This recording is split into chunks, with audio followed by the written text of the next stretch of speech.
Today is August 26, 1999. I'm conducting an interview with Edith Colliver. My name is Joseph Belanoff. We're in San Francisco, California, in the United States of America, and we'll be conducting this interview in English. Today is August 26, 1999. I will be conducting an interview with Edith Colliver. My name is Joseph Belanoff. We're in San Francisco, California, in the United States of America, and we'll be conducting this interview in English.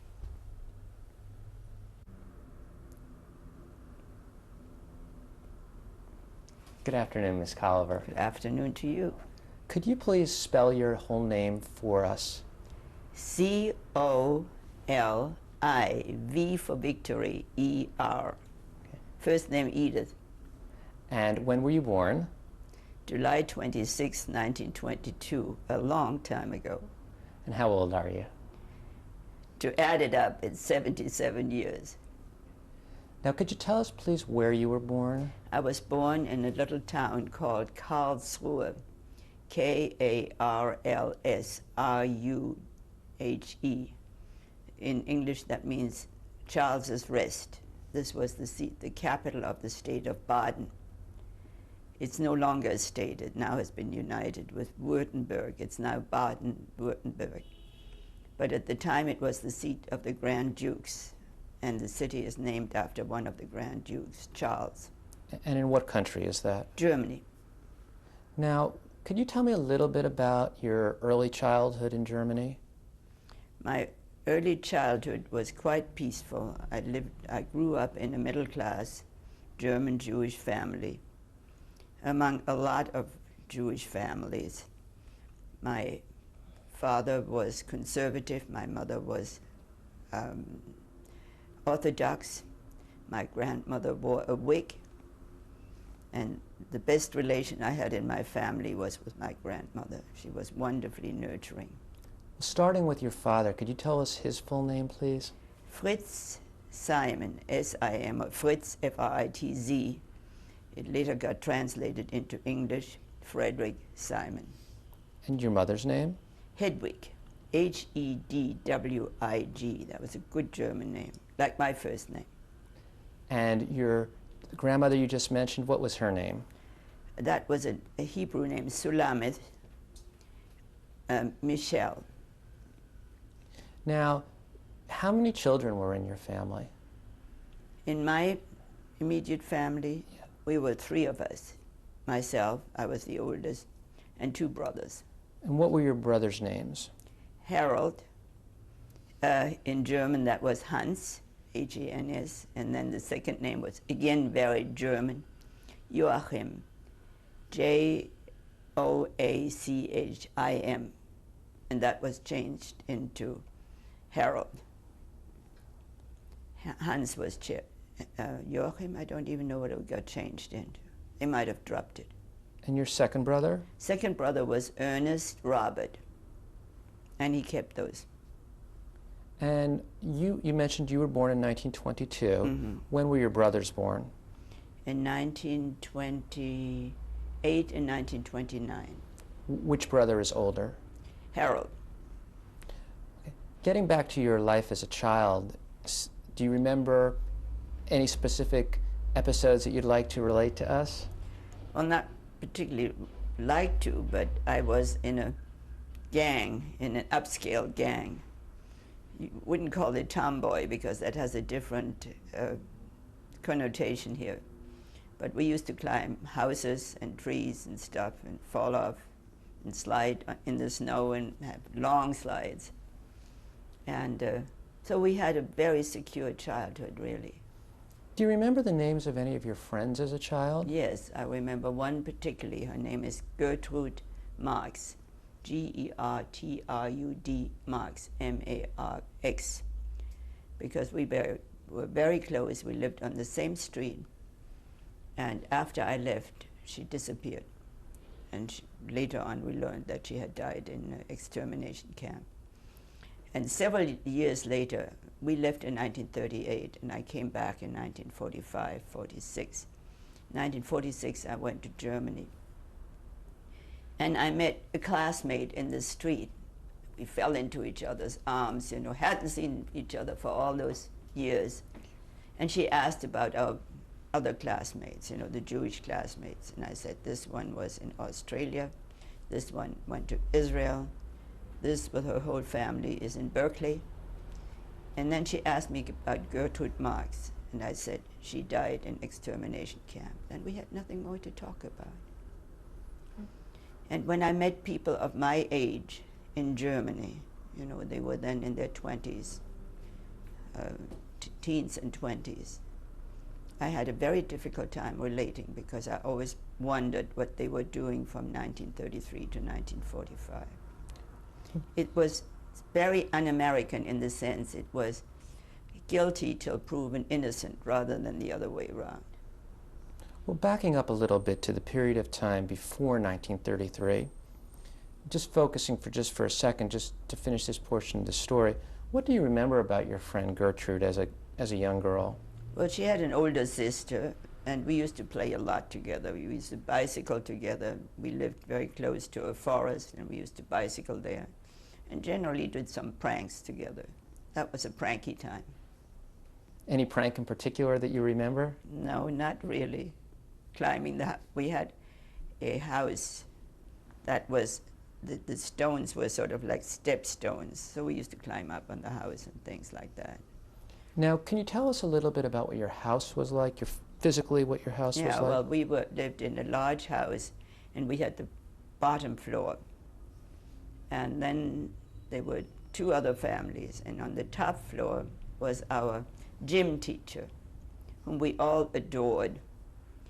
And to him there is a story. He used to come to my parents, and with the Stürmer, that was the anti-Semitic paper, in hand. And he would be very upset, and he would talk to my parents and say, look what this guy is writing, all those lies.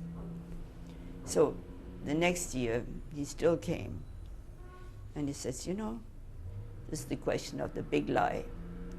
You know, he keeps saying it, and nobody's challenging him. There must be some truth to it. In the third year, he stayed away. I never saw him in a Nazi uniform, and I hope he didn't get one. Do you remember his name? No, isn't that funny? I don't remember. No, I don't remember. I remember some classmates. Every Saturday, we used to have classes in racial science. And so what they drummed into us was what the Aryan looks like. And the teacher pointed to a young woman in my class and said, now this is the typical Aryan woman. She's tall and stocky, blue-eyed and blonde hair, braids. What's your name? And she said, Trudel Speyer. And she was the daughter of the local cantor. The teacher was very embarrassed. And after a year, we weren't able to participate in public school anymore. At what point in time did things change in school? Do you remember what year that was? Yes, they changed in 1937. Okay. Prior to 1937, did you attend school with Jews as well as non-Jews? Oh yes, it was a public school. Do you remember if you had any friends who weren't Jewish? I had some friends who were not Jewish. The Jewish community was fairly, I don't mean ghettoized, but isolated. They went to the same temple. As a matter of fact, my mother was Orthodox, so she went to the Orthodox temple. And I wanted to be Reform, and so I went to Reform. And when I was 13 or 14, we were going to be confirmed in the Reform temple. So my mother wanted to bribe me. And she said, Edith, if you don't have yourself confirmed, I'll take you to Italy. But if you're confirmed, you can't go.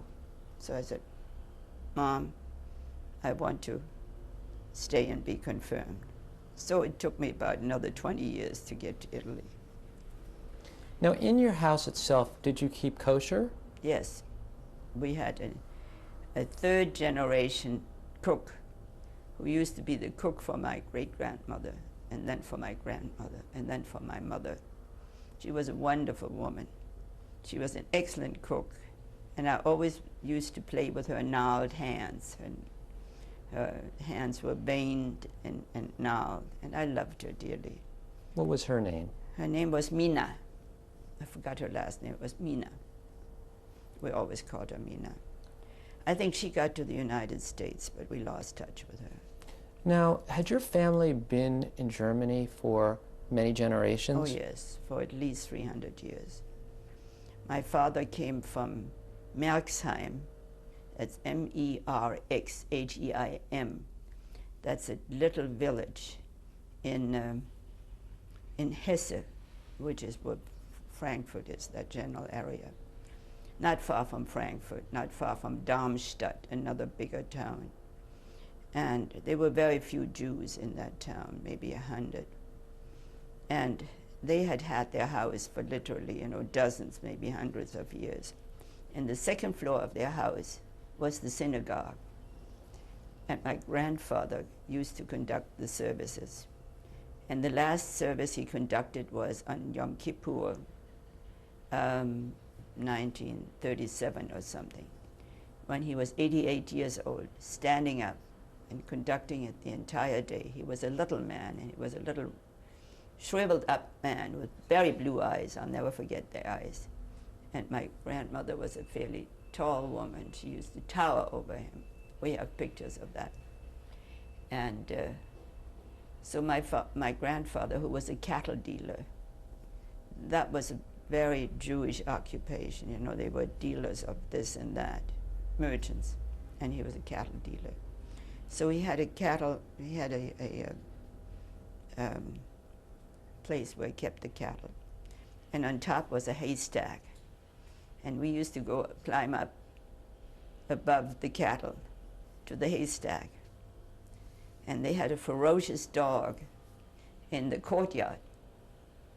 And if you wanted to go to the John, you still had outhouses at the time. You had to pass the dog. We sometimes didn't go. We were scared of that dog. But he didn't ever bite anybody. He just barked. His bark was stronger than his bite. Now, do you remember going on any vacations as a child? Oh, yes, a lot.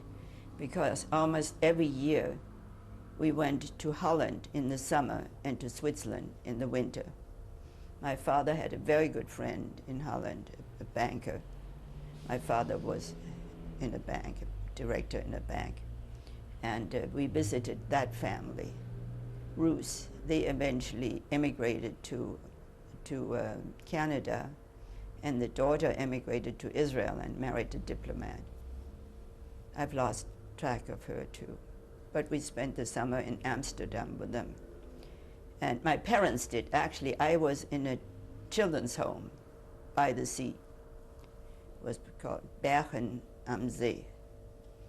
And this is where the Queen used to love to come to. And she used to go bicycling, and we would watch her go bicycling. And bicycling in Dutch means fietsen. So she used to go fietsen. And we used to watch her. And she was a very modest woman. I mean, she could have been anybody's grandmother. And she went without protection, without security guards. She used to go bicycling by herself, or sometimes with one of her retainers. Now, you mentioned that your father was a director in a bank. Yeah. Do you remember the name of the bank? Yeah, Strauss and Company, S-T-R-A-U-S and Company. And that family emigrated to Berkeley and was still friendly after this time. My father was there for several years. The Germans are a lot more, Europeans generally are a lot more formal than the Americans. And when the owner of the bank, when my father had been there for maybe 20 years, he offered him a partnership, and he also offered him the du, the thou. My father felt like he was in heaven. Somebody's offering him the thou.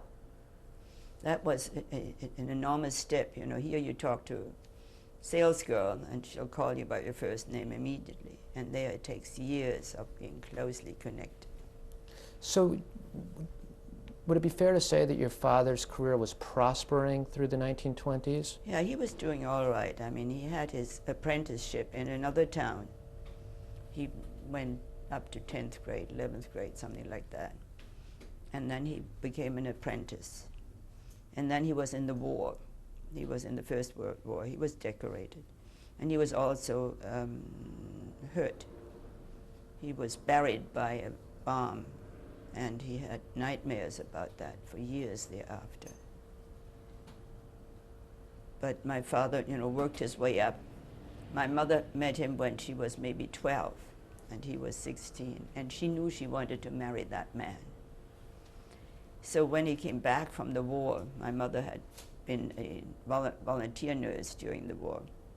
Incidentally, her doctor, her boss, went to Mexico, and they saw each other after that. But anyway, she was a volunteer nurse, and after the war, she went after my dad again. And my father, like a good German European, would say, I can't marry you, I'm not making enough, I can't support you. And in order to get married, you had to support your wife. So they waited till 1921 when they were married. My mother was then 29, and my father was in his mid-30s. And he was one of 7 children, and he had a favorite brother, and the brother and he were married on the same day. And my cousin and I were born 9 months later, 6 days apart. And we're still good friends. She lives in Washington. Could you please mention your cousin's name? Margot. Now, My cousin Margot. She had a younger sister with whom I didn't have much contact, but Margot I saw a lot, and I still do. now, what were some of your interests as a girl? I used to love to do crafts. And my grandmother was the one who taught me. I used to make carpets and little figures out of clay dough. And I used to draw. And I used to love to do poetry. Every time there was a birthday, I put on a play. I still do it. Were you interested in sports? Very. And that was a great conflict with my mother, because my mother wanted me to study piano. So she would sit me down, and I would want to go and do sports, most particularly track. And I did that every day, and I couldn't wait to get out. And my mother would be very unhappy and said, you stay. And she was a fairly good pianist, and we used to play four-handed together. And I had to stay till she was good and ready. And I could run out to our sports teacher and do track. Now, did you belong to a sports club? Yes, it was a Jewish sports club. Kids were Jews, the teachers were not. Eventually, later on, we had a Jewish teacher, and we used to watch him day and night. We used to watch whom he went with, when, and so on. We were curious teenagers at the time. Yeah, I remember that very, very well. And I went to a track meet from Karlsruhe to Frankfurt. And, we were wearing track pants. And we were competing against the Jewish boys' school. And I became a high jumping champion. And there were all these bearded people. And I thought, my God, I'm indecent, I'm undressed. So I would apologize. And one of the bearded men said, as long as you've got good legs, it's all right. Do you remember the name of your sports club? Yeah, it was the LJF. It was the League of German Jews. Now, would you have felt a strong identification as a German as a child? Not as much as my parents. They considered Hitler an upstart. Couldn't last. They stayed much too long in Germany. And I never considered myself that much of a German, because I was an outsider from the time I was 10. What changed when you were 10? Well, Hitler came, and They had the boycott, you know, they had the signs on the shops. Juden, you know, they had the yellow star too, and Jews had to carry them. And I particularly, after 33, the Nazis played all sorts of tricks. For instance, they were eager to eliminate some of the parties that had done well in Parliament, like the Catholic Center Party. And their deputy lived on the same square that we did. And one day I saw a whole lot of people shouting in front of his place and singing a song, which is a German song. Das Wandern ist des Müllers Lust. Roving is the pleasure of the miller. And the guy's name was Müller. So then within 2-3 minutes, the police came and took him into protective custody, which is what they wanted to do in the first place. And it was just before Easter, and he was Catholic, and they wanted to harass him, so they threw him into concentration camp and let him out after Easter. And so that was my first episode, you know, with the Nazis. But we saw people being carted off, and there was a really bad joke going around. People were beaten in concentration camp, and some of them died. I lost a uncle, one of my father's brothers, in concentration camp. And there was this joke of the SS man, you know, the black shirts, whose boss was tried at Nuremberg. And this joke was that the SS man would come to the floor of a woman whose husband had been carted off, and would say to her, he would ring the bell and he would say to her, "Is this where widow so-and-so lives?" That's how she knew that her husband had died. And that's the way they told him. And that was a joke that went around in 1933, 34. Now, do you remember talking to your parents about what was going on at that time? Oh yes, not only my parents, but my grandmother had a brother who lived in America. And in 1933 or early 34, during the boycott, he was by chance in Karlsruhe, in our town. And he says, it was the uncle from America, and he used to visit every year. Very nice man. And came the boycott, he says, "I'm leaving tomorrow, I'm not going to stay another day, and I want you to send your daughter with me." I had 2 younger brothers at the time. And so my parents asked me, I was then 11, "Do you want to go?" And I said, "No, I want to stay here." So I might have been in America a lot earlier. How did your parents explain to you about the changes that were occurring in Germany in 1933, 1934? Well, I'm not sure they explained it. They were complaining about it. You know, they were complaining about the boycott. They were complaining about Jews being carted off. So I knew about it. And actually that helped me later on at the Nuremberg trials. Because, you know, the Germans, many of the Germans said to us, I was only a small type. I knew from nothing. And I said, I knew when I was 11 years old. Not about the killings, they were later. Not about extermination, but about people being carted off without trial and so on. So I said, don't tell me. I knew at age 11, you must have known too. So I never put any credence in that. How did your life change starting from age 11 to age 12 to age 13? Well, actually, it didn't change much. This was in 1934 till 1937. We had a very nice teacher for our class. I was then in the Untertertia, that was about 8th or 9th grade. And she took a great risk and went to my mother and said, Mrs. Simon, we cannot keep your daughter in school. She is an excellent student, but I cannot give her one, which is an A, in demeanor or in loyalty, because Jews had no, or in character. Jews had no character, and they had no demeanor. So if I can't give her that, she will have to leave school.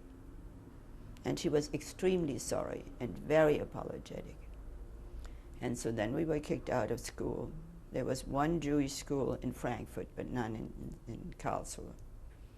And so my parents, figured out where they were going to send me, and they sent me to England into a pension with two boys who were the sons of a banker in Hamburg, and we became very good friends. And they had friends, my parents had friends in London, so every second Friday night was holy to us. Every second Friday night I went to the house of the chief rabbi, Hertz, who's done those 5 books of Moses. And he was a very learned man, had 6 children, and 2 of them committed suicide, I think. One of them became my teacher in my high school. And the other family, she was the head of the home for refugees. And her husband was a banker, and he was a colleague of my dad's. So every alternate Friday night I would spend with them. So I had a very good time in London. And a year after I got to London, my father called me and says, "We're going to America. We want you to go with us." I said, "I'm having a good time in England. I want to stay." He says, "You come home. And what your parents told you, you did." So packed up and went home. And the day after I came back, my father took me to the American consulate because they had visas to go to the United States, and asked for a visa for me. And I was then under 17, which meant I could go on his visa. And so I got it right away. And the consul said to me, "We Americans have no interest in separating parents from their children." And my father had said to me, "There's a war coming, and I'm not going to be separated from you by an ocean. I want you to come along." So that was in June, and then in August we all left. June of, just of to review. 1938. We all left, and I remember the ship that we went on to. That was the Nieuwe Amsterdam. It was the second maiden voyage. And some co-passengers of my parents were the Manns, Thomas Mann and his wife. And so they became very good friends, and they saw each other after. Do you remember if you were able to take material possessions from Germany? Yes, my mother was able to take all of her furniture. When we arrived here, because we went by ship, and then we stayed in New York for 4 weeks, and then we took a ship around the Panama Canal. So when we arrived, the ship that carried our belongings came under the Golden Gate at the same time. But I wanted to tell you about our arrival in New York. I wanted to be the first one to see the Statue of Liberty, so I stayed up all night and almost choked to death because these were steamers, and I was sitting where the smoke hit me. And I did see the Statue of Liberty. It was a wonderful, sort of in the dawn's early light. It was a marvelous experience. And then we arrived, and I saw my first demonstration. Why don't we stop here, and we'll continue in just a minute when we fine. switch tapes.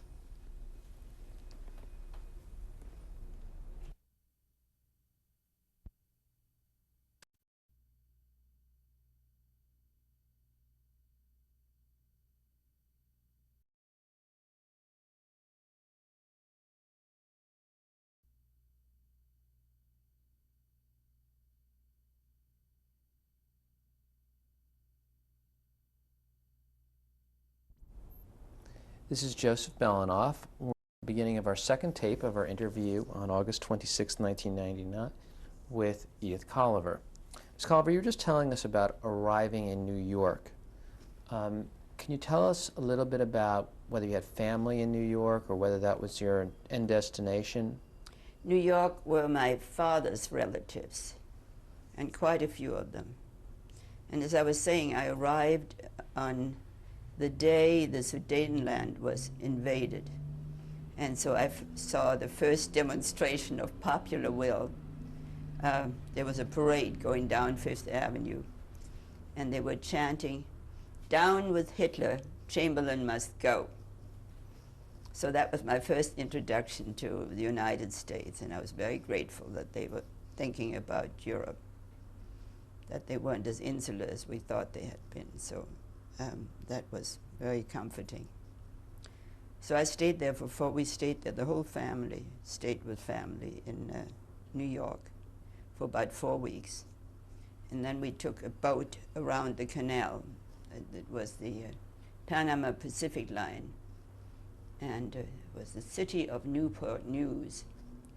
And we stopped in various places. We stopped in Panama and saw the locks.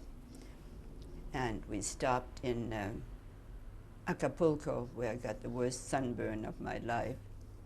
And then we arrived here on Halloween 1938. And there were 38 of our maternal relatives on the pier.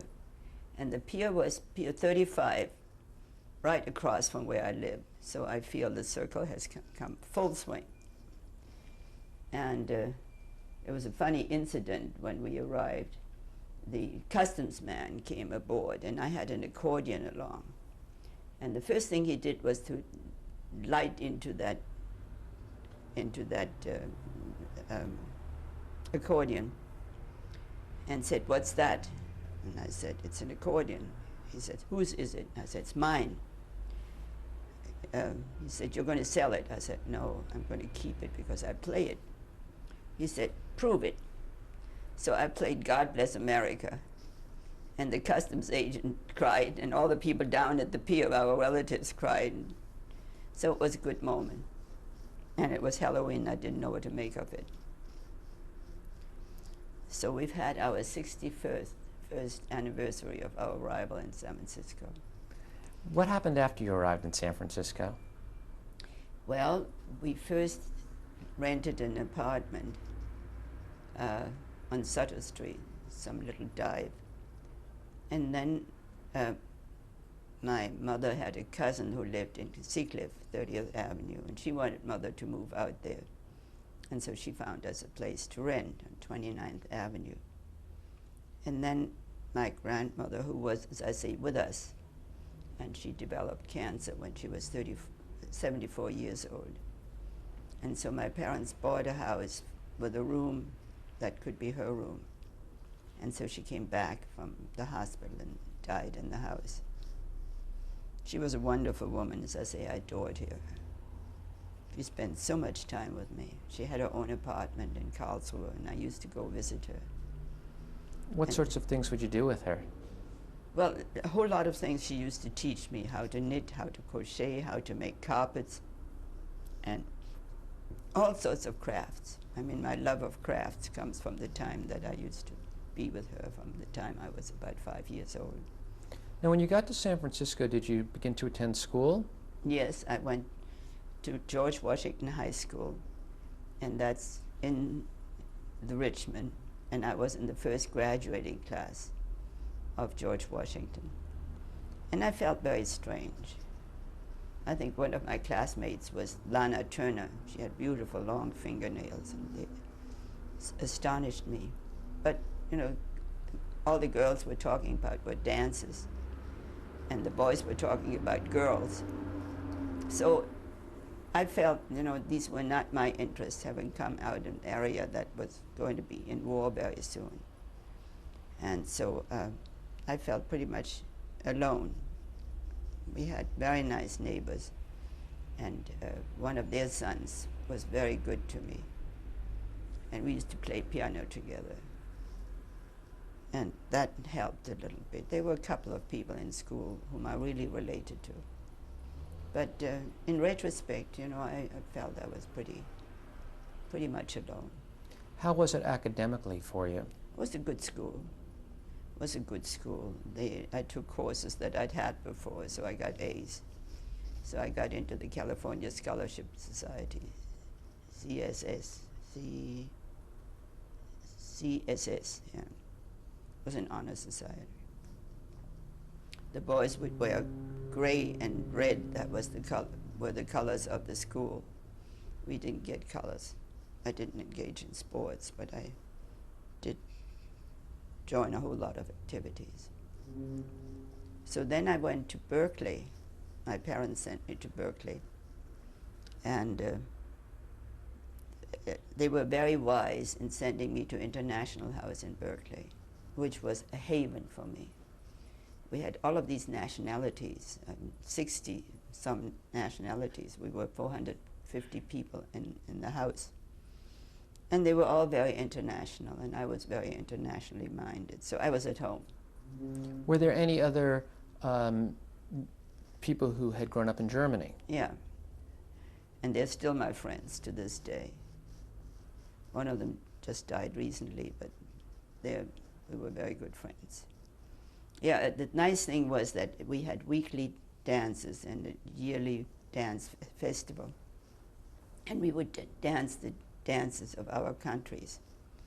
And we had the Germans dancing with the French, and the Israelis, Palestinians dancing with the Arabs, and so on. Their dances, so we would dance each other's dances. It was great. It was a wonderful way of understanding each other. And I retained this love of people from there, really. Respect for other people. So it was a very happy time. I lived there for 3 years. Then we were kicked out, and I mean the whole International House was kicked out. The neighbor took it over, and it became Callahan Hall. So I moved and stayed with the parents of a friend of mine, my best friend, actually, so that was a happy time, too. What was your best friend's name? Ursula Bond, and she had an interesting story herself. She was married before I was married, and she was very cute, also loved folk dancing. And she became active in a Vedanta center. Christopher Isherwood and Mom were members of that, down in Hollywood, because they moved to Los Angeles. And she was my matron of honor at my wedding in 1947. And then after 2 years, she told her husband, "I'm going to leave you." And she told me she was going. I said, "Whatever for?" He was a nice man. And she says, "I want to join Vedanta." That's a Hindu religion. And she became the manager of their bookstore, and she still is. She's become a Vedantist nun. And she had a child at the time who was 2 years old. And they said, she said she doesn't want to see that child. She wants the child to become used to her father. So she really denied her. The child knew her mother, but she never knew her. And when she was 21 and a graduate student at Stanford, she visited her mother in the ashram, in the retreat in which her mother lives, and decided she wanted to join the retreat. You know, here she'd been denied all her life, and then she wanted to join her mother in the retreat. So, first time she visited us after she joined the ashram, my husband, who was very outspoken, said, "Now, can I ask you something?" She said, "Anything." Now, what did Vedanta do for you that psychiatry did not do? Oh, that's my girl. Hello. Hi, Jim. Hi. I'm just being interviewed, so we.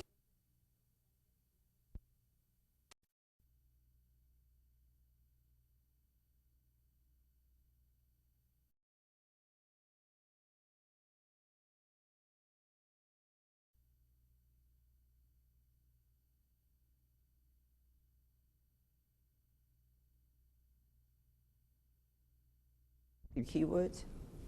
This is Joseph Belanoff, beginning of our third tape on August 26, 1999, of our interview with Edith Colliver. Ms. Colliver, you're just telling us about a friend you had met at Berkeley. What did you actually study at Berkeley? Political science and international relations. And we both became Phi Beta Kappas, graduating with highest honor. And our Phi Beta Kappa speaker was Thomas Mann, you know, who'd been my parents' friend. And he gave such a boring talk because he was wonderful in German, but his English, you know, never really came up to his standard. So it was not an exciting occasion, but we had our Phi Beta Kappa and then our keys. And came the war, and I was looking for jobs in Washington. They would look at my Phi Beta Kappa key, I would wear it, and they say, you're overqualified. And so I threw my Phi Beta Kappa in the Potomac River, and it probably is still there.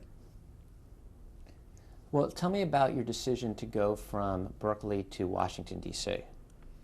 Well, I had a very good friend with whom I lived here, and she was going east, and she said, don't you want to go east with me? So we took a 3.5-day train ride cross country because they didn't fly yet, and had a very good trip. And went to New York for a while. We lived in one of those basements in the Village. And she was somewhat more enterprising than I was. And actually, I was being transferred from San Francisco to Washington by the Office of War Information, where I was working. We used to call it the Office of Wistful Intentions, or the Office of Worried Intellects. It was our overseas propaganda radio, and I was a propaganda analyst for them. And then they sent me east to Washington to be in their Washington bureau. But so I first went to New York with my friend, and then I went to Washington. And very soon after I got to Washington, peace broke out. You know, the bombs were dropped over too many places in my mind, you know, Hiroshima and Nagasaki. And we were without a job. And so I went around hunting for jobs.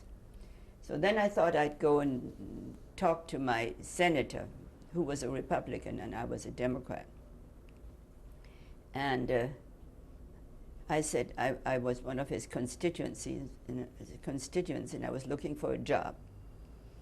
And he says, I don't have any jobs. I said, I want this job in the State Department or something like that, or in the Foreign Relations Committee. He said he didn't have that, but would I work for him?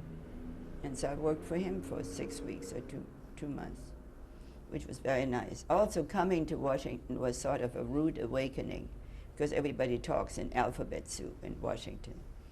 And I roomed with another young woman, and she gave a party, and people would say, are you in labor? And she would say, no, I'm in justice. And I thought, labor? She wasn't. You know, everybody was talking about the places they were at.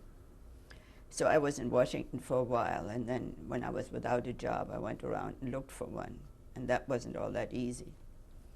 And my Phi Beta Kappa key didn't serve me too well, so I got rid of it, and did better without it. What was your next job after working for the senator? I knew you'd ask. Trying to remember what my next job was after that. Oh, I think Nuremberg, actually, because I read in a paper that Nuremberg was looking for interpreters, German, English, English, German, French, English, etc. And I had been a translator at the first United Nations conference in San Francisco while I was working at the Office of War Information. And so I went over to the War Department. The Defense Department was then called the War Department. So I went over to the War Department for an interview. And the colonel who interviewed me was Colonel Mickey Marcus, who was the one who was glorified and cast a giant shadow. He was the first American officer who was killed in the Israeli War of Independence. He was a very nice man. And then I was interviewed by him and by the man who had been the head of the translation section at the United Nations, so I had no difficulty. So then I wrote my parents and said I was going to go to Nuremberg. And my parents were not amused. They thought that we'd been through enough and seen enough, and you don't need to go. Well, I said I wanted to go. So my father wrote me this wonderful letter, which I've misplaced because my brother asked me for the letter, in which he said, you belong to that generation disenfranchised by Hitler, but as you go to do justice, be just. And I was only a small potato, you know, justice was not the kind of thing that we could affect. So, and he also said, don't forget that you're a Jew. And when I got to Nuremberg, the Jews had been in extermination camps, and they were now in resettlement camps. They were called DPs, displaced person. And I want to tell you about the camp that I visited a lot. It used to be the farm of Julius Streicher, who was the publisher of the Stürmer, of the paper, of the most anti-Semitic paper. And he later on became a defendant at Nuremberg. And the army took his farm away and resettled Jews on it. And we liberated, when we stole, we called that liberating. We liberated some of his books. He had the biggest library of pornography in Germany and the biggest library on anti-Semitism. So we went and liberated. And I've given some of those books to Hoover Library at Stanford. And one of them was particularly interested. It was called The Dictionary of Thieves' Language. And it tried to show the Jewish derivation of some of the words used in thieves' language, like Schmierstein, which comes from the Hebrew shomer. That means standing guard. While somebody robs a bank, you stay outside and announce if a policeman comes. So those words were in that book, and it had been written by a reverend, by a Protestant priest, clergyman. So we helped ourselves. And there was a great deal of poetic justice, the Jewish displaced persons being located on the farm of the Jew hater. And the first Jewish newspaper that was published in Yiddish in Germany used some of the type from the Stürmer, from Streicher's paper, because he used to have Hebrew type. He would show that, for instance, what was it called, of the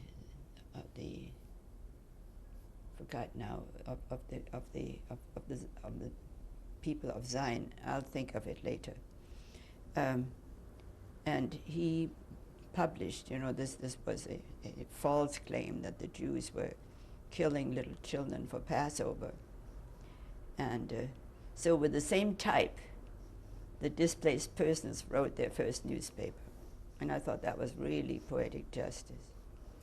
Now, when did you get involved with the actual preparations for the trials? Oh, as soon as I got there in late September.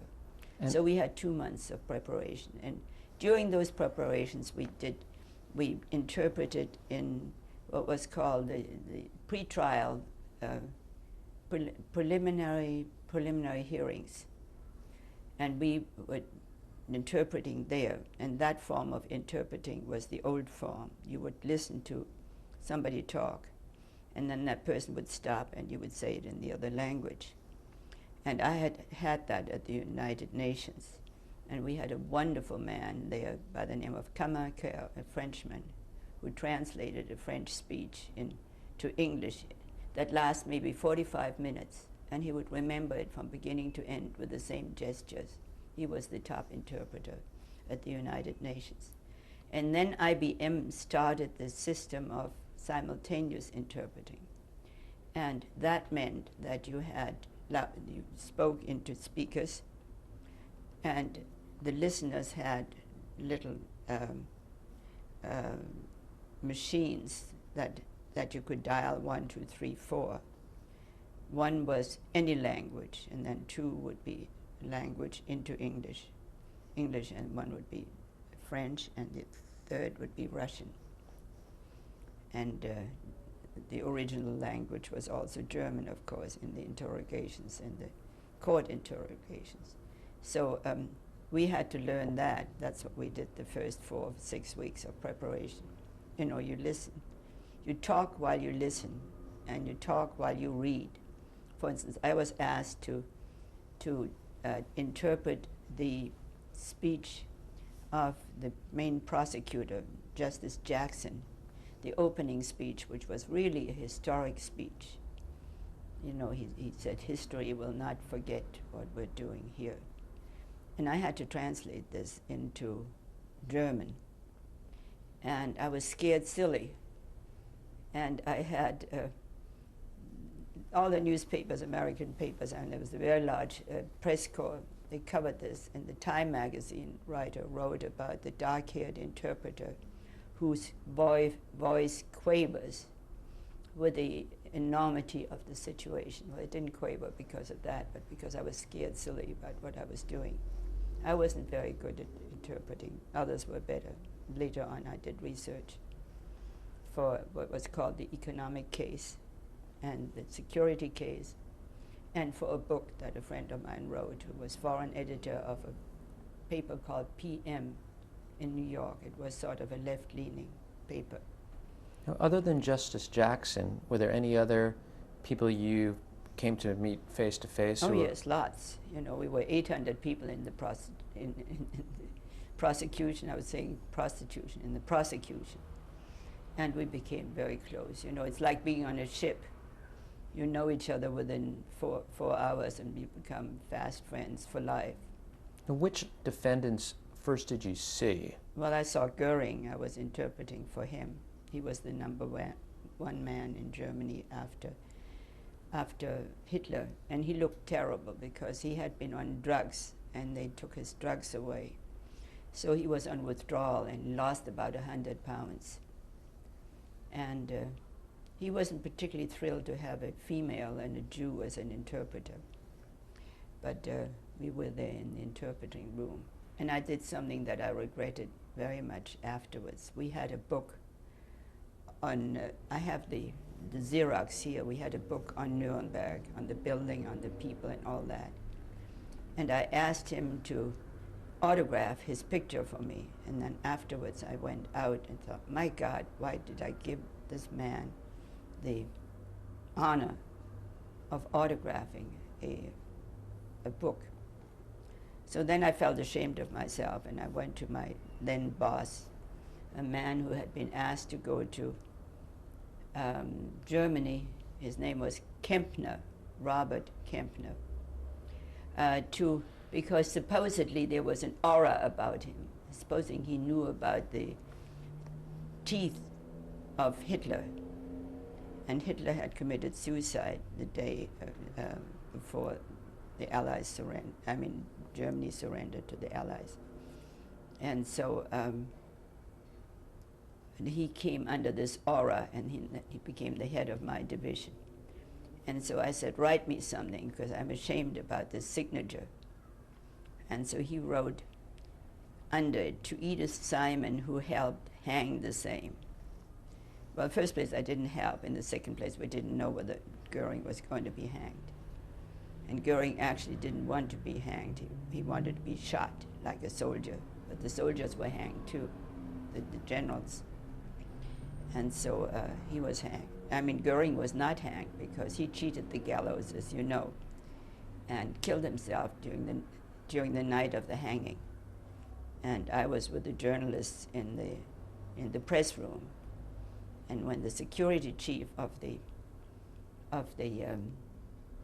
prison came up, he looked awful. And we thought he was going to announce that the executions had been completed. He said, the defendant Goering has cheated the gallows by doing away with himself. All the journalists ran to their telephones and stuff. That was headlines. Goering was always the one who was most in the news. And then in the subsequent years, people were trying to figure out how could he get the poison. He killed himself with cyanide. And books were written about how could he kill himself. There was such security. And then somebody came up with a theory, which was not really very well proven, that he had hidden a poison capsule, a cyanide capsule, in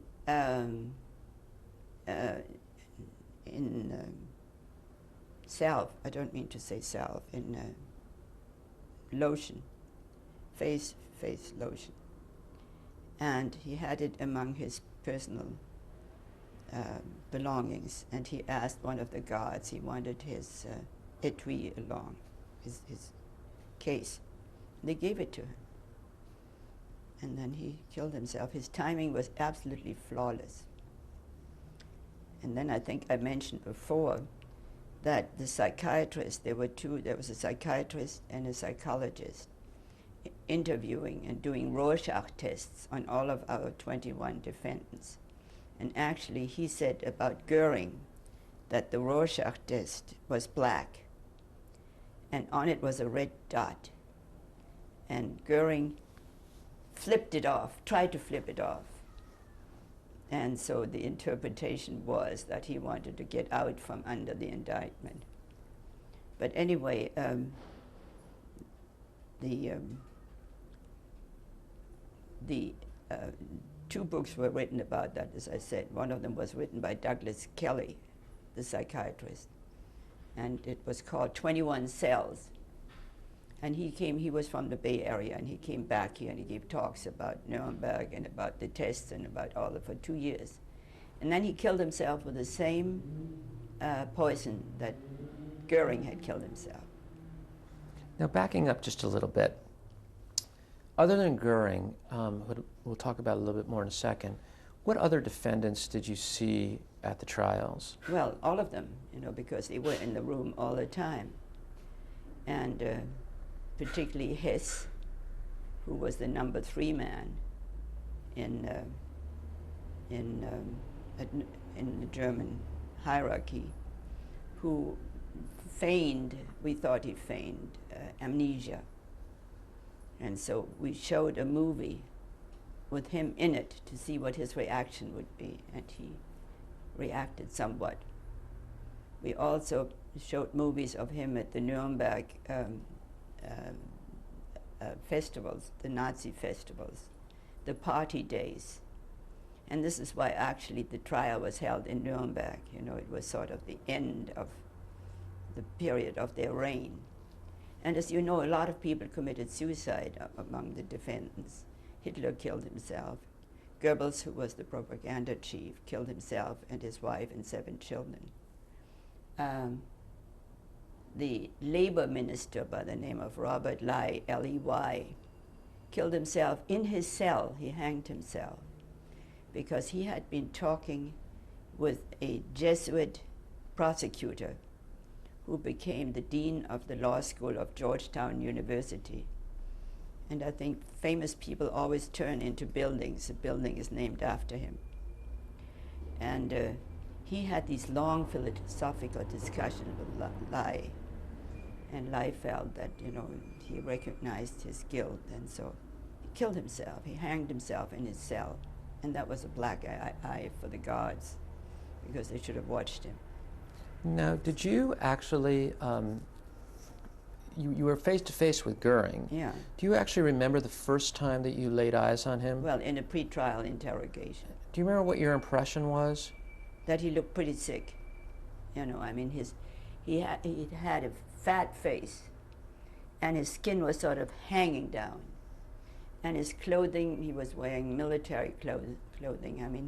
He had dozens of uniforms. There were all sorts of German jokes about it. That he had to have his arm shortened because he wore the former Kaiser's uniform, the emperor's, and he had a short arm, so his uniform, the arms weren't straight. So he knew all those uniforms. So he wore a field uniform, and it was hanging on him. He had really lost a lot of weight. But he was always in full command of his potential.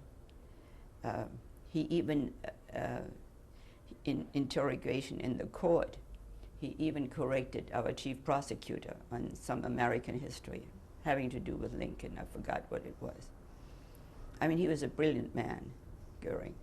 Do you remember how he spoke in German, what his style of speaking was? Oh yes, it was fairly explicit. For instance, when the indictment was read to them, they had to answer guilty or not guilty. And he would say, in the sense of the indictment, not guilty. In other words, I may be guilty of some things, but not the things that they're accusing me of. So he said that. The others would just say yes or no. What was Mostly his no. What was his manner towards you? Fairly offhand. Yeah, I think it was the first interrogation that he had. Now, as you sat through the trial, you heard a great deal of evidence. Mm-hmm. Was this information new to you, or was this information that you'd heard previously in the United States? Well, I think much of it was new. For instance, the extent of the extermination camps was, we didn't know how really awful it was. You know, we saw these thousands of bodies being bulldozed into what do you call it, pits. And it was really terrible. And actually what we did to the Germans, in order to get their first rations, eating rations, they had to go visit and see a movie on the concentration camps. And they were totally in denial, many of them. They would say that was the bombing of Dresden, which was the worst bombing that the British undertook. And they said it was the bombing of, and those bodies were bombed people. Well, they weren't. These were totally emaciated. I got to one concentration camp, but about half a year or a year after it was liberated. That was Bergen-Belsen. A lot of Dutch Jews were sent there. And actually, they had a monument which Ben-Gurion came to. He wasn't the prime minister yet. That was before the liberation. He dedicated that monument, and it had a beautiful sentence like, "Earth, be not proud," and then it goes on about. And the sad thing about the concentration camps was that people were so starved and so emaciated that we were told, this was after, you know, I got there after the concentration camps were liberated, that in Bergen-Belsen alone 40,000 people died after liberation because their system just couldn't accept any food. And so they died from all sorts of stomach diseases. It was really terrible. So, but I went to Germany not with a sense of revenge, but with a sense of curiosity. What makes people do the things that they do? Did you make any observations on that topic? Well, afterwards I did. You know, I felt that these people had become totally without conscience. And they were people who had been drilled into obeying commands. I think, what's his name? Goldschalter, who wrote Hitler's Willing Executioners, wrote about that, that people had been drilled into obeying commands, that this became very automatic. You know, you'd have 500 Jews standing there, and the soldiers, many of them were police from Hamburg, would be there with machine guns and just mow them down, and they would fall into the pit. And some of them were still alive. I mean, we saw those pictures. And you've seen them in the meantime. I wasn't there. I mean, I wasn't among the liberators of the concentration camp. Thank God. I think it would have been very difficult to take. But people who went through that went through incredible tortures. And yet people who survived, you know, very often we wondered how come they survived. You know, what did they do? Did they become capos, which means camp police? Did they tell on their comrades? So people had to be almost apologetic to have survived. And I was apologetic about being German-born. I didn't like to use the German language on the displaced persons camps inmates. So I learned a little Yiddish because that's what they spoke. And, you know, you felt you didn't want to be tainted by this culture. So it was a defining experience, of course, in my life. Probably the most defining one. Now, you mentioned before very eloquent statement from your father in his letter. Did you feel that the trials were justice? Yes. We were hoping, we were very idealistic, we were hoping that this would pave the way for the vanquished to be able to try the victors. It didn't happen. But we thought that if you have an outline of kinds of indictments you want to draw conspiracy to wage aggressive war crimes and crimes against humanity, then within that framework you could prove almost everything. And the indictment was based on the Geneva Conventions of the century before, in the 20s. And so our prosecution was very conscientious in referring back to the conventions. So, I mean, there were a lot of lawyers who said this was ex post facto. In other words, they made the laws that they asked the defendants to adhere to after they had committed their war crimes. But as you can see now about Bosnia and Kosovo, the legacy of Nuremberg is still with us. Were there any surprises to you during the trial? I can't really recall. We had people from the Abwehr, and that's the counterintelligence, a couple of admirals, and they were very convincing, and they had done counterintelligence from Switzerland, and I hadn't known that the Germans had this. And so that was, and of course the extent of the killings, I mean the millions, we didn't know. But we did know, and as I said before, that the Germans would tell me we didn't know. And I think that Goldhagen has proved this very well. People at the front who would send pictures to their relatives at home or accounts of the slaughter. So the people at home heard about it. I mean, at home being in Germany. So, and also you could see the smoke coming out of the smokestacks if you lived anywhere near the extermination camps, and the smell. So we never believed the Germans that they didn't know. I mean, I lived in America, and we had rallies. You know, there were some big rallies. There were a couple of Russian intellectuals who led a couple of these rallies, and they were giving statistics of having heard how many people had been killed. And there were thousands of Jews there. And Roosevelt was not very sympathetic. There's a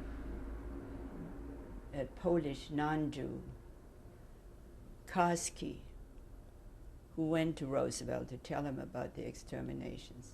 And Roosevelt, you know, was superficially interested and didn't do a damn thing about it. I mean, there have been some documentaries about that now. I hadn't learned that at the time. We all loved Roosevelt. All the Jews loved Roosevelt. And in so many ways, he betrayed us. Okay, let's stop now, and we'll begin our next tape in a second. I'm getting tired. Yes. Well, it's been a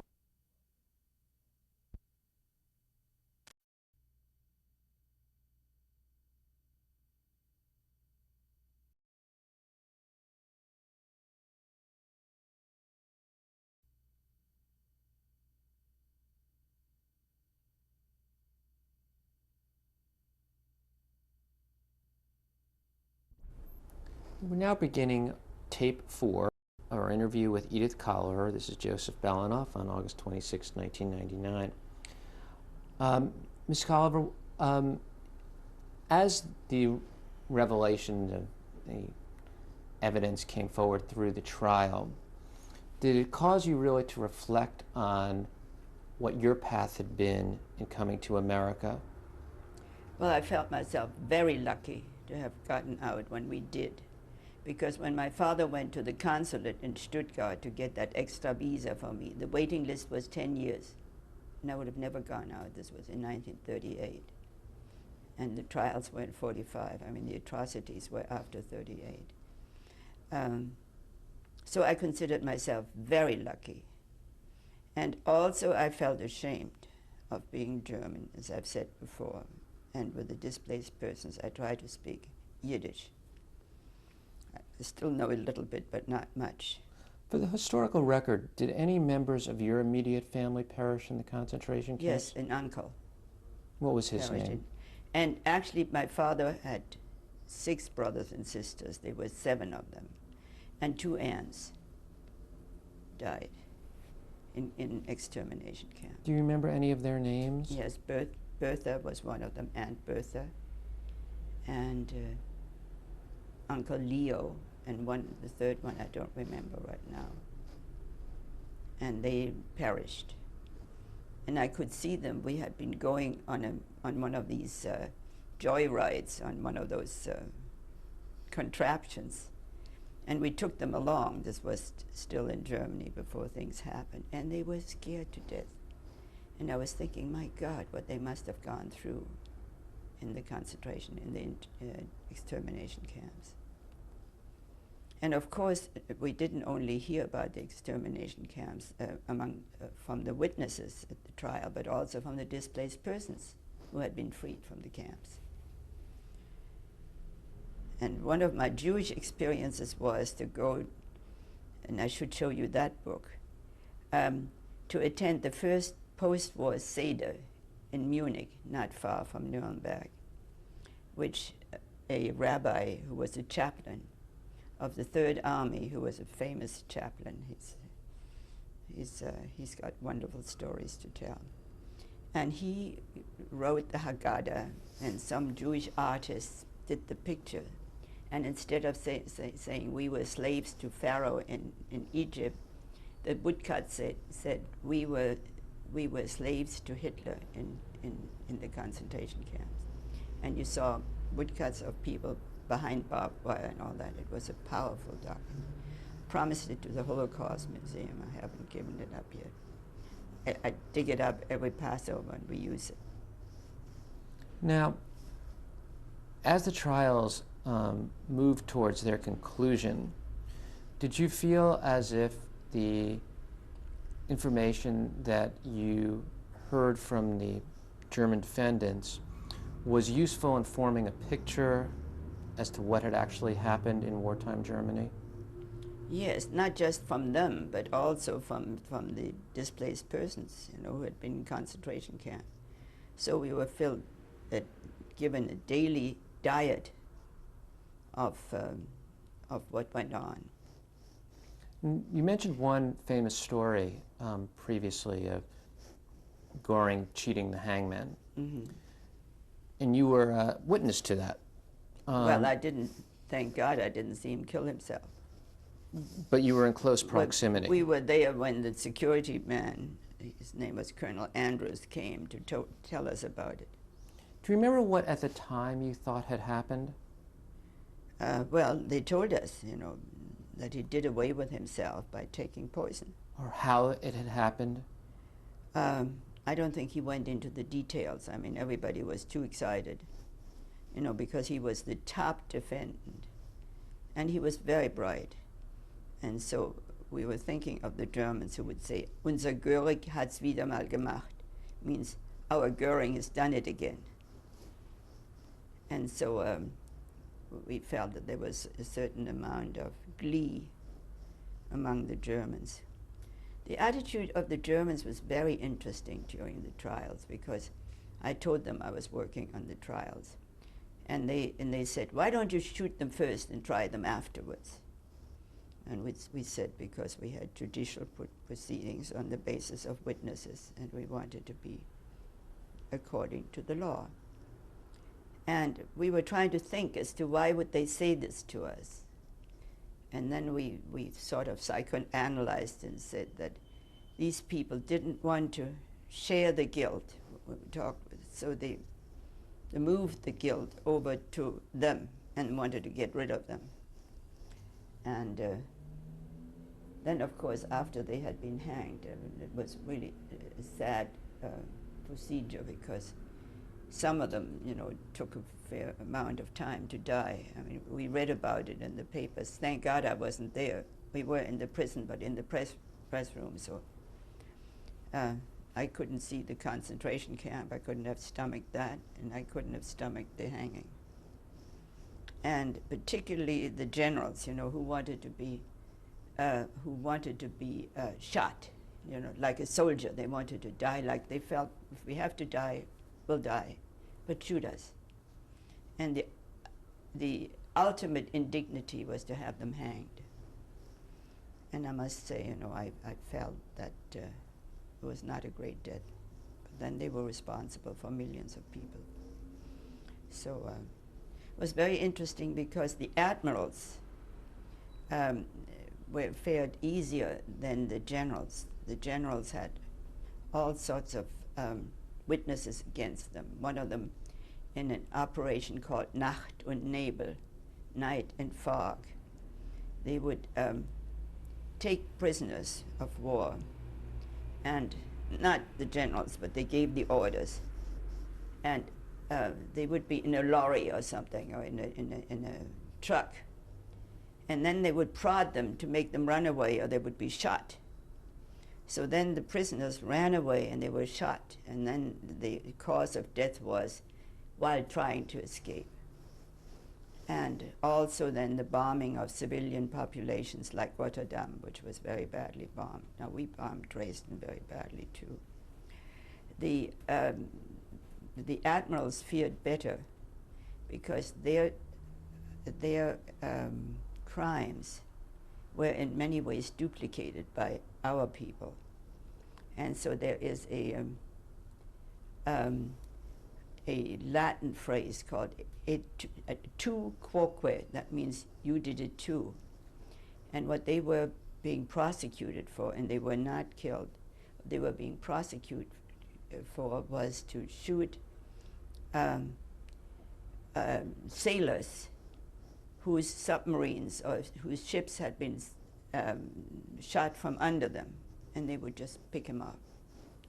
And so we did that too during the war. And so there was this term, tu quoque, which is, you know, we did it, we can't punish you for something that we did ourselves. I'm not sure whether that was stated or not unstated, but the feeling was there.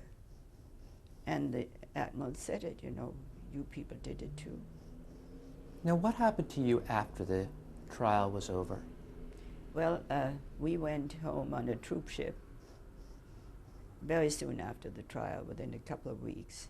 Did you travel at all in Germany after the trial was over? Some. During the trial, we went, this was the first post-war year of the Salzburg festivals. You know, they're famous music festivals, Mozart festivals. And so we pulled rank and asked to be excused for the weekend. And everybody, not everybody, lots of people at the trial got themselves very good tickets, and we went to performances, Zauberflöte and so on, Magic Flute in Germany. And I met the Chief Justice who became a lord. His name was Sir David Lawrence, and he became Lord Lawrence. He was a little man, straight out of Dickens. And I met him in the street, and I said to him, you know, Your Honor, I haven't seen you. I didn't see you last night at Magic Flute. He says, I didn't get a ticket. He was that sort of man, you know. We were throwing our weight around, and he was too modest to say, I'm the chief judge of the trial. So, you know, we had these experiences. These people all went on to higher positions. One of them became the prosecutor general in England. His name was Sir Hartley Shawcross, and he became the chief prosecutor. And he could swear like a truck driver. We would, be in awe. We learned a lot of swear words from him. Then the chief prosecutor, I think Sir Hartley Shawcross was a little further down, was Sir David Maxwell Fyfe, and he became a cabinet minister afterwards in England. And he had a sort of a blood clot like Gorbachev. He looked very much like Gorbachev. and he danced a wonderful Highland fling. And you know, when we were cutting up a little bit, he would dance the Highland fling. There was some relief there. There were also quite a few suicides among members of the prosecution and so on. But mostly over matters not related to the trial, personal matters, you know. Now, did you return to the original town where you had come from, Karlsruhe? I had come, during the trial, I went back to Karlsruhe. And Karlsruhe was one of the first planned cities in Central Europe, and it was built in the shape of a fan, with the fulcrum being the castle. And that was based on a legend that one of the Grand Dukes had a dream that his mistress had a dream that she lost her fan, and she told him that, and he said, "Don't fret, dear, I'll build you one." So he built the town in the shape of a fan. And the axis, this was more or less in north-south. And there was one big east-west axis which led to one of the little towns out of my town, to the Rhine. And so I said, if you look to the right now, we went down on this axis, you know, which cut through all of these streets. I said, you look to the right now, you see the castle. We went through 3-4 streets and looked to the right, and we couldn't see the castle, so we went in the direction of the castle. And the castle, of course, had been bombed, and now the whole city has been built up again. Not in as good a style. This was in very classical style, but it's been built up. And the funny thing is that the architect was very well known. His name was Weinbrenner. And when I first got to the Philippines, I met a man by the name of Weinbrenner, and I said, were you related to the one who was the planner for Karlsruhe? That was in the 18th century. He said that was so long ago he wouldn't remember. Now, you mentioned earlier when you returned to Karlsruhe after the war, you ran into some of your classmates. Yeah. Could you just expand on that a little bit? Well, I ran into that one classmate, very much in the neighborhood as to where we lived. And I had no feeling when I saw her that, you know, we were classmates, we were friends. You know, I must say we had very few slurs during the period. Somebody would say, you damn Jew, but it wasn't, there was no violence. And so I saw this woman, and she's a child from my class. So I told you they greeted each other we greeted each other fondly until we started talking about the classmates. And when she asked about one, and that classmate had been killed in Auschwitz or wherever, we stopped talking. We didn't say goodbye, we left. She was embarrassed and I was embarrassed. Did you have a sense of, you've mentioned famous defendants and their response. What was your sense of how individual Germans responded to the events of the war? Well, the Germans would always say, I was just a little guy. You know, I knew from nothing. And I felt I trusted people more who said I was powerless. Because what Hitler did from the very beginning is to cut off the opposition. He would throw them into concentration camp, like this man that I talked about. His name was not Müller, it was Köhler. Or he would have them killed like the people from the SA, you know, the brown shirts. Many of them were what we would now say gay homosexuals, and he just had them eliminated. So he eliminated a lot of both opposition and potential opposition to him. And there was very little opposition afterwards. Either they were scared or, well, they were mostly scared. So when they said I was powerless, you know, I would believe them. But when they said I didn't know, I didn't believe them. Because you heard that people who were slightly demented, you know, would be carted off and killed in their sanitarium.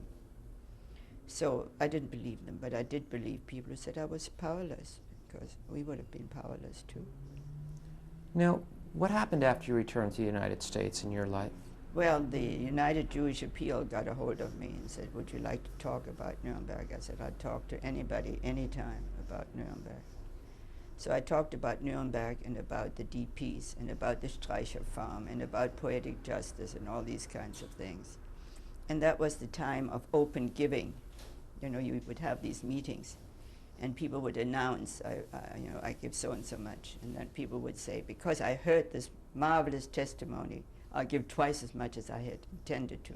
And they did. And I was going across the United States. I was down in Galveston very soon after there was a big explosion down there. And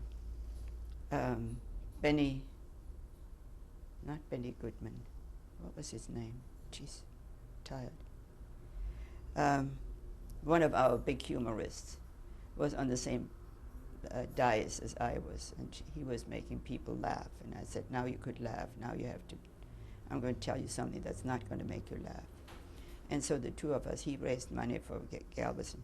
What was Jack Benny? Jack Benny's coming up. Now, what was it like for you to be a public speaker? Well, I had the courage of my convictions. I went to Montana, among the places that I went to, and the chairperson of it was then called chairman, of the UJA in Montana, was a man who had been in Paris with the Joint Distribution Committee. He had helped refugees. And so he was very kind to me, and we remained friends. He's long since dead. He and his wife remained friends with me all their lives. Anyway, so I went to 3 Montana towns. And in one of them there was a woman, and she announced that she was giving $10, which she had collected from her housemates. And everybody clapped, and I was wondering how come they're clapping. Well, she was the local madame, and she got money from the girls. And so everybody was so grateful. You know, they didn't have to launder the money, they took it. So we went around for a while, and I was talking about what I've told you about what happened to the displaced persons. And then what did you do next? I want to say something Yes. about the displaced persons. They sang a ghetto song, which is a wonderful song. And every time I hear it, I cry. I cry now. Can you tell us what the song was? Well, it was, don't let it be your last, you know, this was before they were sent to exterminate. Don't let this be your last path. We shall pull through. Wir gehen through. I can't quite say it in Yiddish, but they had this defiant kind of ending of their song and made me cry. And every time I hear it, I cry. Do you remember the melody? Yes. Would you care to? I can't sing it though. So That's okay. Ich gehe unser den Weg. Da da di da da da di da da da da. I can't sing it now, I'm crying. It's a wonderful song, and I hear it sometimes. It makes me cry. Because it makes me think of all the people whose last road it was.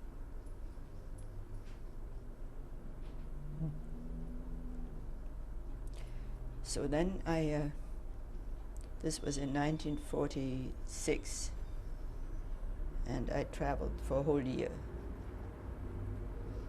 And I met a man with whom I had been corresponding, who was at MacArthur's headquarters for 2 years without, his mother wanted me to meet him, so she sent him one of my articles with my picture, and I'm not ever good in pictures.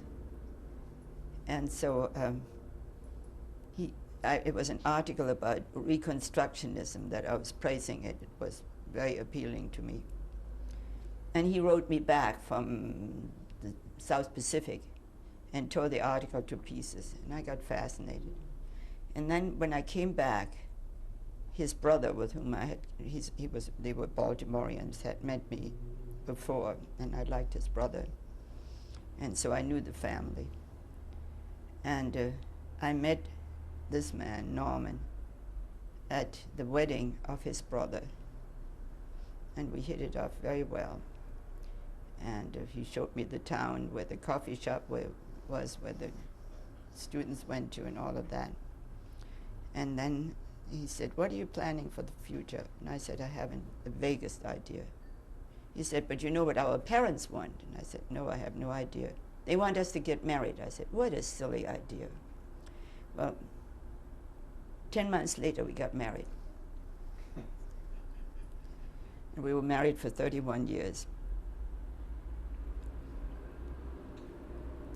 And it was kind of fun, because his mother had wanted, was the one who really had been to the Chatrin. And so his mother was living with his sister in Tanglewood, and we were going out to the festivals, to the Berkshire festivals. And he hadn't told his mother that we had gotten engaged. We got engaged in Provincetown while I was visiting him. And, well, actually we got engaged in Harvard Yard, and then we went to Provincetown, and then we went to this little town near Tanglewood. And he said, "Could he bring a friend?" And his mother said, "By all means." So he says, "Let me tell her." So he goes up the stairs, and his mother opens the door, and his eyes were shining. His mother said, "I bet you're engaged." "Who's she, a Shiksa?" So Norman said, "No, you know her. It's Edith." She said, oh, she started to cry, and she said, "Oh, my dearest wish has been fulfilled." She was a very jolly woman. And so that was a happy coincidence. His mother died within 20 years. She was already up in years. And so it was a good way to meet. Where were you married? In San Francisco, actually, in my mother's house. And it was very funny. There were lots of Germans, and Norman was one of the few Americans. And he gave a speech, and he said, "Meines kleines Weibchen, my little wife," in not very good German. And everybody laughed. And then an old boyfriend and my best girlfriend at the time did a rendition of Faust, where I was Margarita and Norman was Mephistopheles. And I wish I had that still. It was an aunt of hers that had written it. It was in rhyme, and it was really good. I still remember it fondly. So those are good memories. And then what happened in your life after you were married? Oh, lots of things, lots of things.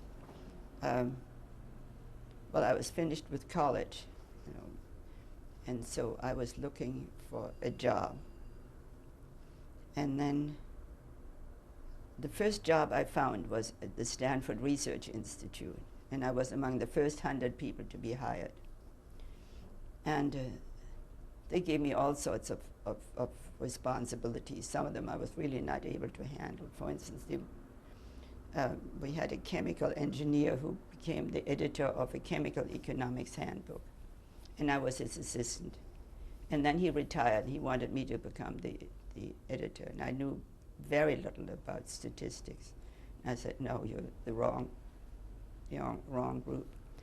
But I was also detailed to the Hoover Library at Stanford, and we were doing some studies that were, you counted the words, and if the word liberty shows up more than the word security, then you know that you might, in editorials, we studied 50 years of French editorials. If the word liberty showed up more than security, you feel that the country may, no, if security shows up more than liberty, then you feel that the country is not on a good path. Because in the name of security, a lot of things were being done. So I worked at Hoover for a year and at Stanford Research Institute for about 4 years. And then they sent, my husband had just finished, he was my husband already. He had just finished law school. And we law wives, these went to school on the GI Bill of Rights. And so the wife's got a PhD, meaning putting hubby through. So then Stanford Research Institute needed somebody in studying the metal mechanical industry in Italy. So they hired him, and he went to Italy, and we stayed in Rome for 2 months, and then he went up to Milan to the Olivetti people. And the Olivetti people, as you probably know, are very socially minded. They're like Levi Strauss here. I mean, they had workers' villages and all sorts of perks for their workers. And so my husband asked him, how come, I asked one of the Olivettis, how come that you are so socially minded? What makes you so? He said, I come from two minorities. That was Olivetti. One of them is the Jews, and the other one is the Huguenots, the French. And he said, that's my heritage. So that was something that my husband took home with him. So we were there for a year, and in Rome and Milan and up in the Alps. There was a group of about 10 of us who was there. And then when I came back, I was looking for a job. And I had done a study on German propaganda while I was at college. And Radio Free Asia, they had one 45 years ago, which people now who founded Radio Free Asia have forgotten. So I was hired by the Pacific Policy Branch in San Francisco of Radio Free Asia. And I was writing a daily broadcast telling the Asians as to what happens with collaborators. You know, in France, Pétain and all these people were either executed or killed themselves. So we were telling that to the Asians, but we didn't really know much about Asia, really zilch. And so the Asians who were collaborators later on became prime ministers and presidents and all sorts of things, heroes in their country. So then after Radio Free Asia, there was an organization called the Committee for Free Asia, and since I'd become an Asian specialist, they hired me. I worked for them. And then that was, Free Asia was sort of a jarring term. It was very anti-China and anti-this and anti-that. And we didn't like it very much. And so when Committee for Free Asia was dissolved, an organization was developed that was called the Asia Foundation. And I was one of the people who didn't get a pink slip. I was moved to the Asia Foundation, and I was with them for 40 years. Let's stop here and take a break while we change tapes. I want to blow my nose.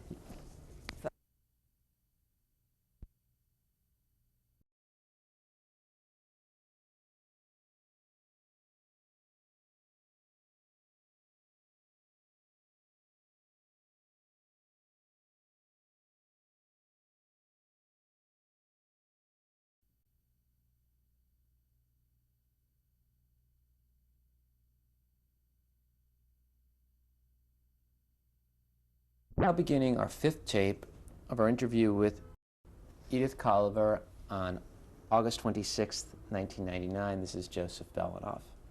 Ms. Colliver, just before we move ahead, you'd mentioned that you'd been married in your parents' house. Could you tell us a little bit about what your father did for a living in America? Well, my father, as I told you, had been a bank executive. So when he came here, he wanted to go into stock brokerage, and he went to a Jewish firm, Marco Hellman's firm, and met Hellman and Bob Sinton, and said, I don't know the first thing about stock brokerage. I'll work for you for a year for nothing. And if I do all right, I'd like you to hire me. He was then 51 years old. If I don't do all right, we'll part friends. So after a year, they offered him a partnership. And that's what he did all his life. And he had angina when he was in his 70s. And the doctor wanted to protect him. And he said, you know, my dad had a lot of clients, something like 600 clients. They were mostly German. And he was their priest and their psychiatrist and their social worker. They would weep on his shoulders. And so the doctor said to him, why don't you give up some of your clients? Give up the little ones. And my father said, it's the little ones who need me. So he kept them. And he had not many other interests. So I was the only one who told him to keep working because I knew he'd be finished if he stops. And eventually his angina got to be so bad that he had to stop, and he was dead in 2 months. And I was in Greece with my husband at a conference, and my father was already very ill, and I asked the doctor, should I go? He said, if you don't go, he'll know that he's ill. So I came back on a Thursday, and he said, Edith, I'm so glad you're back. 4 days later, he died. So he had really waited. I adored my father and my grandmother. He was a wonderful man. He was a very funny man, and for years I quoted him. And when I was in the Philippines, I would say to my staff, my father always used to say. And they said, yes, we know your father always used to say. So I'm still quoting him. I have a very quotable family. Well, now let's shift gears. You mentioned the Philippines. You would join the Asia Foundation almost, I guess, at its inception. Yes, before it was Asia Foundation, Committee for Free Asia. What was your career path from that point? Well, actually, I joined the foundation in March 1952 and stayed with them till 1992, so 40 years. And then I felt it was time to retire. And what sorts of jobs did you have with the Asia Foundation? well, I was in, we had all of these, alphabet soup type of things that I mentioned in connection with washing. We had ORGREL, Organization Relations, and that was the division that I headed. And that was establishing contact with national and international organizations and linking them up with similar organizations in Asia. So that was a job that I really liked. And I was head of research for a while. Then I became PR for the, what did they say, director of public affairs. And I didn't like that particularly because, you have to sell your organization all the time. And I said, what we're doing in the organization sells itself. But journalists, are always looking for a chink in the armor. And they would ask, embarrassing questions. And I would tell them about the good things. And we did a lot of good things. So I worked with them for 27 years before they sent me overseas. And they asked me, did I want to go to the Philippines because I loved the Filipinos. And I said, of course I like to go. And but I was scared, I was scared that I'd screw up. And my mother was already getting on in years. This was in 79, and she was then 79, in her 80s. She was then 87. And every time I left, she would say, I'll never see you again. So I said, if my mother wants me back, can I come back? And my president said, yes, of course. Well, I came back I went to the Philippines, and I was really worried because I thought if something went wrong, it wouldn't be Edith Colliver who is screwing up, but it's those women. You can't send any women overseas because I was the first woman. I was the first woman in lots of things. I was the first head of the program committee of the Commonwealth Club and the first chair female of American Jewish Committee and those kinds of things. So I've broken a number of glass barriers. And so when I got to that barrier, I was really like a horse that shies. And so, but I didn't screw up. I made some very good friends, and some of my better friends are just dying off now because they were my age, and it's a pity. Their Chief Justice just died, and the former Foreign Secretary, and they were good friends. So I was in the Philippines. It was a totally different society, and it was a very exciting life because our mission was to work toward assist the Asian people in democratizing their own societies. And we did this through what's called the civic society. We worked with lawyers' organizations, women's organizations, whatever, and gave them some funding so that they could be advocates for whatever cause they were interested in, and they did a very good job. And they also worked on the revolution in the Philippines, and I made very sure there was the head of a poli-sci department when one of our congressmen came over to visit. And the congressman I knew very well, that was Solaz. And he came over, and he said, I want you to give a party. I said, fine, whom do you want? He gave me a list from right to left.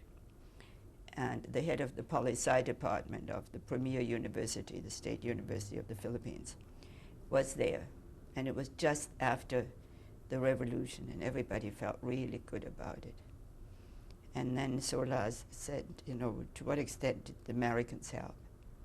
And she said, don't rob us of our revolution, which was a very good thing to say. It was they who did it. And we gave them a little wherewithal and a little encouragement in that. But they did it. And they braved, all sorts of retributions for Marcos. So then, so I was in the Philippines during that time, and it was really a glorious time.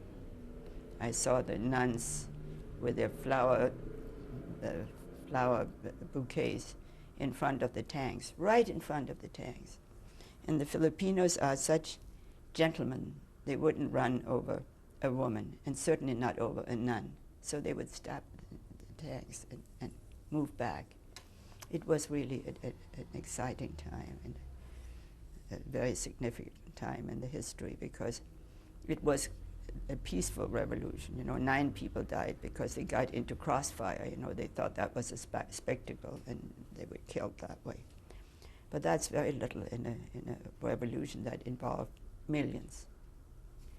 And so it was the people with whom I worked were an organization called NAMFREL. I didn't work with them directly, but with some of their sister organizations. And they were then called by a number of governments, like the Koreans and so on, to help in elections. And about 2-3 years ago, I went to Benin as an elections observer. And they asked me on a Friday, on Good Friday, can you go to Benin on Sunday? And I said, where's Benin? And then they said, we'll send you material. I said, you better Federal Express it and bring it and have it in my house by tomorrow morning. They did, and the flight to Benin took 52 hours, and I had lots of time to read the background material. So I became a little bit involved in election observing and election techniques, because that's what we did in the Philippines. Other than the Philippines, were you posted for any length of time anywhere else? Yeah, in Taiwan. And that was also a democratizing period. I arrived the day the son of Chiang Kai-shek was buried, Chiang Ching-kuo. And when you have the power to move things, you have the power to move things to the better or to the worse. And the year that I came after that. Catherine Graham of the Washington Post asked him, when are you going to dismantle your martial law? They'd had 38 years of martial law. And he said, now. So she scooped the Taiwan writers, martial law to be lifted in Taiwan. And the writers, many of whom were friends of mine, were very angry because they'd been scooped. And so I worked there with wonderful people. There was a burgeoning opposition group who's now very close to almost neck to neck with the ruling party, the Nationalist Party. And they had young firebrands in there who were very appealing. And we weren't able to engage in any political work, but we were engaged in making them stronger in what they were doing. And so I watched them and Some of them are now county magistrates and judges and all sorts of things, and they've all risen. And maybe even the opposition may take over the next time. Who knows? Next election. Now, you've described a very, very busy professional life. At some point, did you have children? I had 2 children, 2 wonderful daughters. I was pregnant with the first one when I joined the Asia Foundation. And for several months, while I was billowing out, the women would say, "Edith, wear something," you know. But the men didn't notice. And the day before I had Susie, my older one, he came up to me. He was a journalist. Said, "Edith, I didn't know you were pregnant." I said, "I have been for some time." And the next day I had Susie. So Susie's the older one.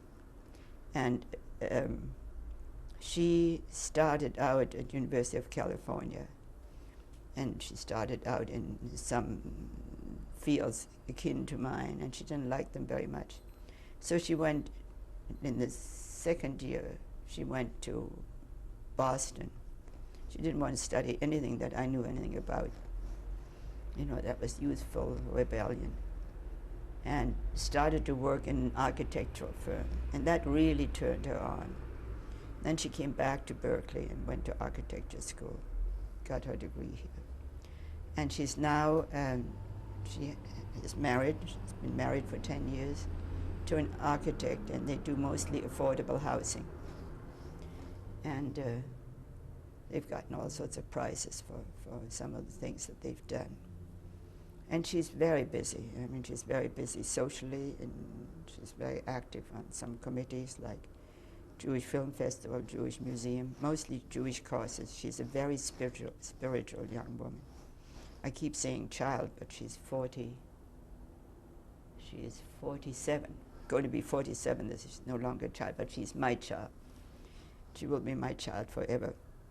And Sandy, the younger one, was born in 55, so she is 44 now. And Sandy was an exceptionally good test taker, and she got 800 in her SATs in both English and math. So she thought she ought to go to math. And so we sent her to Yale because she was in the top 10 of her class. And she took math for about a semester, and she was the last of 25 young women to drop out. She says, "I haven't a clue what they're talking about." So she went into pre-law and then into law, and she's become a very good lawyer. International human rights, that's what she's doing now.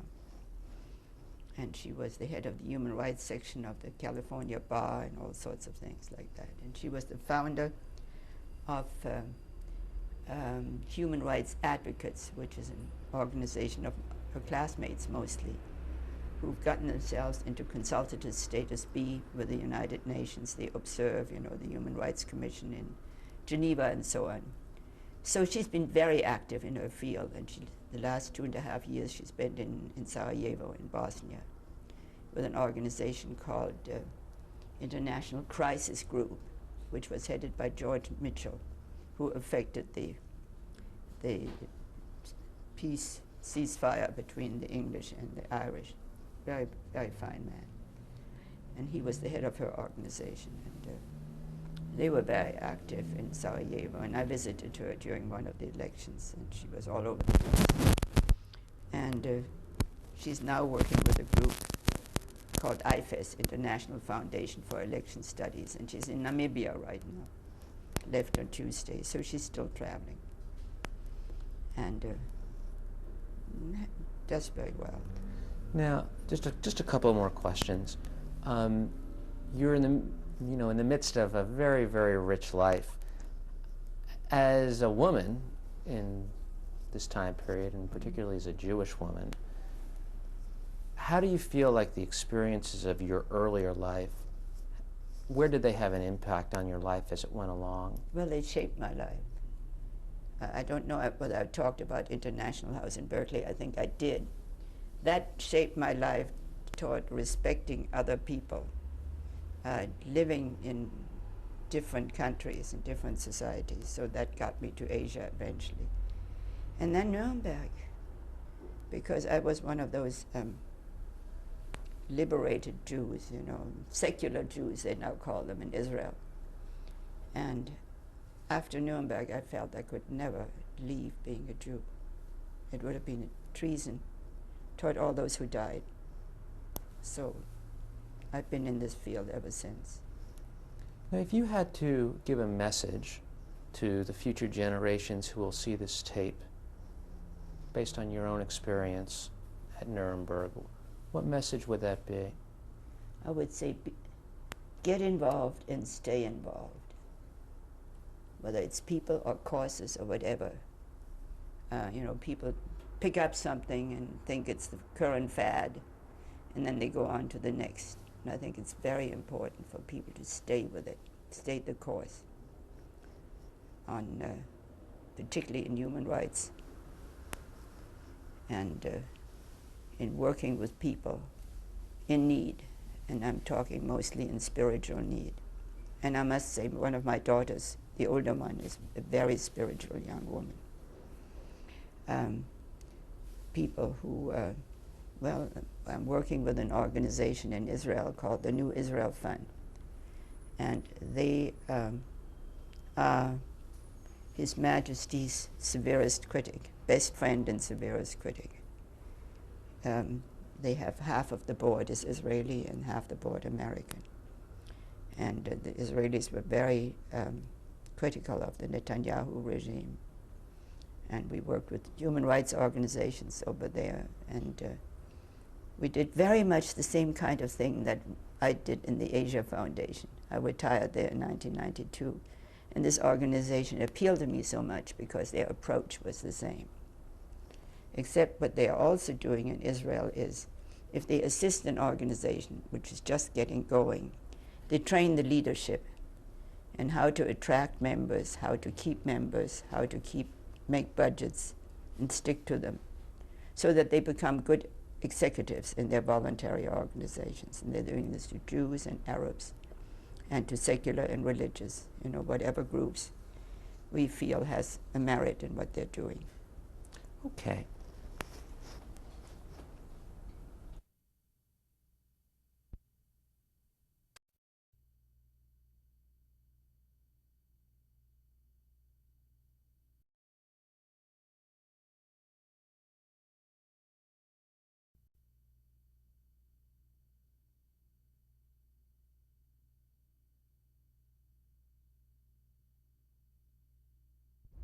We're at the beginning of tape 6 of our interview on August 26, 1995 with Edith Colliver. This is Joseph Belanoff speaking.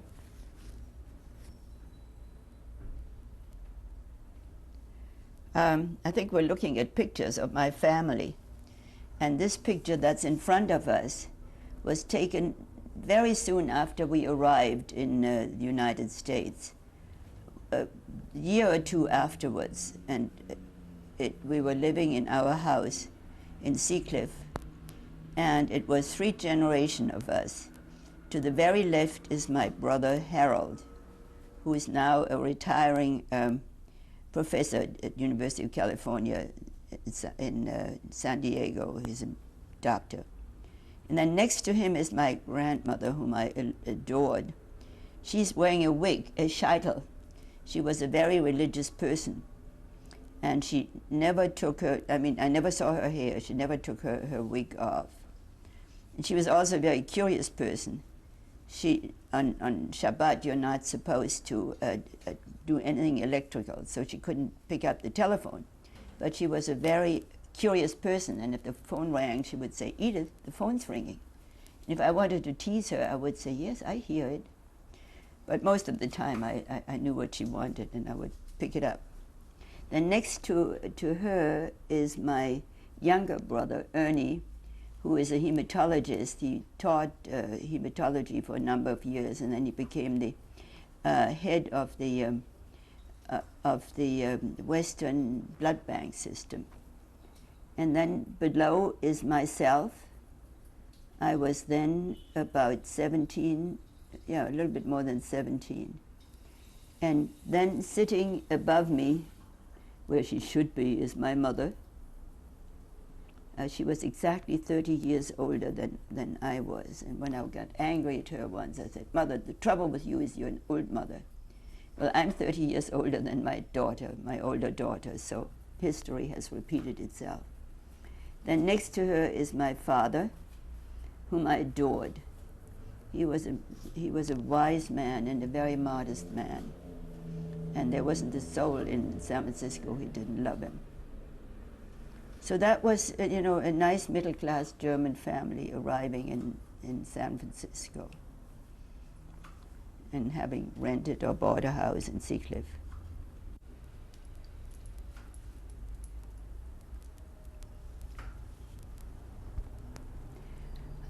These are some diary pages. I used to keep a diary at Nuremberg in the form of letters to my parents. And I think this one talks about my leaving for Nuremberg in October 1945. It was really a significant departure because the last visit I made, this was from Washington to Paris. The last visit that I did was to the Jefferson Memorial on the tidal base in Washington, which I really always loved. And in it is an inscription that says, "I have sworn on the altar of Almighty God eternal vigilance to the tyrants over the minds of men." And I found that was very appropriate for going to Nuremberg, and I've never forgotten it.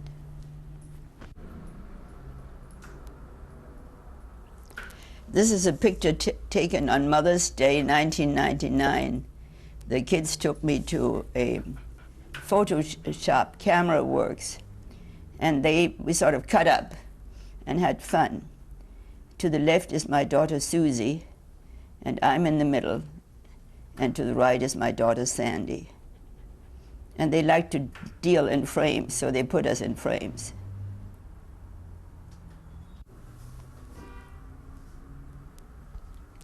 This is a picture that was taken of me in the mid-1980s in the Philippines, on one of Philippines' beautiful beaches. And I went with a friend, and we had an awfully good time, and we were just cutting up, and she was taking my pictures. I was laughing. I always thought that's a picture that I would like to have in my obituary, and if it comes in the newspaper, because it shows me in one of those rare moods of being totally relaxed.